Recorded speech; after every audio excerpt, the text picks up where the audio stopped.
علی رضی اللہ تعالیٰ عنہ کو آپ نے غمگین دیکھا. آپ نے پوچھا کیا مصیبت لاحق ہے؟ اس نے کہا ایک تھوڑا ہی ہے، بہت ساری ہے.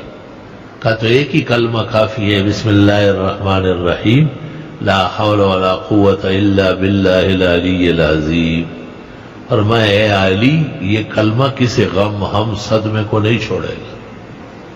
بسم اللہ الرحمن الرحیم، لا حول ولا قوت الا باللہ العلی العظیم.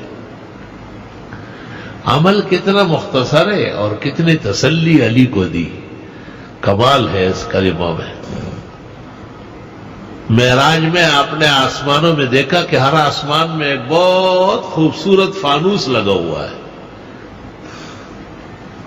آپ نے جبریل سے پوچھا یہ کیا ہے؟ آپ نے جبریل نے کہا یہ ہے لا حول ولا قوت الا باللہ العلی العظیم. اور عرفات میں آپ نے کہا دعائی و دعاء الانبیاء من قبل فی هذا المقام، میری دعا اور مجھ سے پہلے جتنے انبیاء یہاں آئے حج کرنے عرفہ پیش ہوئے سب یہ کرتے تھے لا الہ الا اللہ وحدہ لا شریک لہ لہ الملک و لہ الحمد وہو علی کل شیء قدیر. کہتے روز 100 بار پڑھ لیا جائے غم ہم صدمہ نہیں دیکھے گا اور اللہ تعالیٰ غیب سے خوشی کی خبریں دے گا.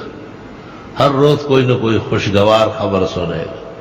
اور کتنا آسان ہے، سب کو یاد ہوتا ہے لا الہ الا اللہ وحدہ لا شریک لہ لہ الملک و لہ الحمد وہو علی کل شیء قدیر. اور کتنی بڑی سند ہے کہ آپ نے کہا دعائی و دعاء الانبیاء من قبلی فی هذا المقام.